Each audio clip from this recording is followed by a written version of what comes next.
to turn 250 years old, right? We're still pretty young for a country. These are our like our angry teenage years, right? We are going through this push and pull where we're happy, we're sad, we want this, we want that.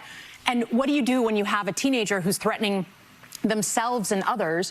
You just try to get them through this period alive so that their brain can fully form and you can come back to kind of what a country. Talking about Trump? No, I'm talking about our country.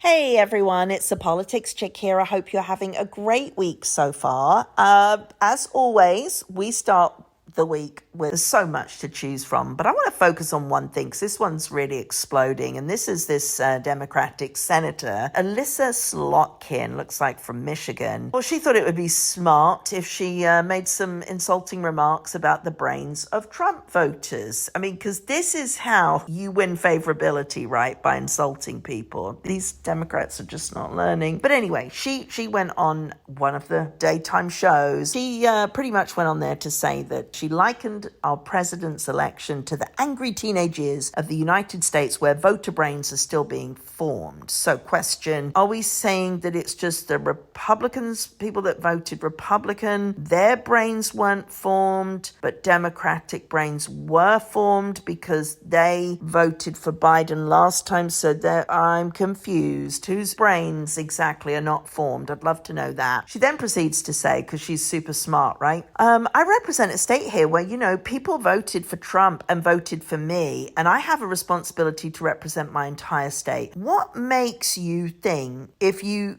recognize that you have the responsibility to take care of the whole state, that it would be smart to alienate half of the voters if they're Republicans because you're saying our brains are not formed? And then she says, you know, well, I don't think there's anyone who feels like what's going on right now is normal. Okay, what do you mean? Look at the red wave that swept across the US. I mean, most people are pretty happy. People feel like what's happening now is normal. A lot of us think that what happened the last 4 years was not normal. So we're quite happy because we feel like we're back to normal. And, you know, she just goes on and she says, when you're teenagers, we want this, we want that.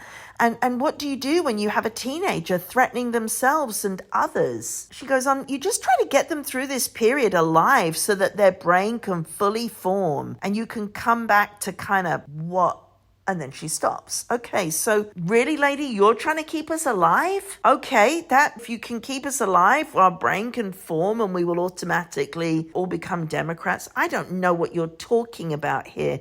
This is absolute ridiculous nonsense. It's a bit like the Hillary's, you know, comment about basket of deplorables. You know, I mean, we've been called so many names, right? She's just doing it. She's just trying to finesse it and thinks that, you know, we're dumb enough to think that she's being polite about it and she really cares about everybody in her state. If you're a Democrat right now, if you're in the Senator, in the House or whatever, your only focus right now is who the hell are you going to stand up as the next potential president for the Democratic Party? Because you got no one. You've got nothing, nada, zip. Attacking Trump, it will not make you win the next election. You need a candidate to do that.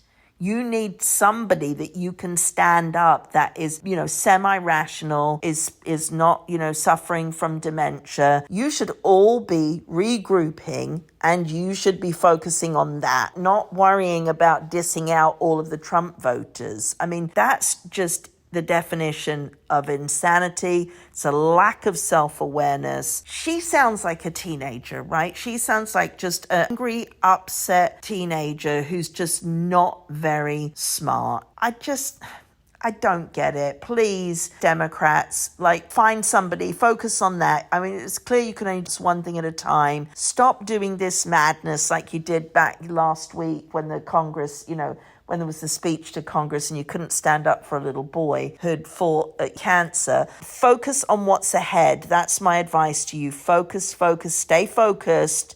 Stop being in this weird reality. Stop coming out. I don't know if she's rehearsed this in the mirror looks at herself, thinks that she's really convicted in what she's saying, and I'm gonna go on this show and I'm gonna sound amazing. No, you sound like an absolute clown. And that's an insult to clowns. So anyway, would love to know what you think about this. Please, by all means, load up the comments. And if you are enjoying what you're hearing, please like, share, and subscribe to the channel so that I can keep more content going. And appreciate those of you that have already subscribed. Totally appreciate the support. You can look forward to more because we know there will be more this week from the Politics Chick. Have a great week, everyone.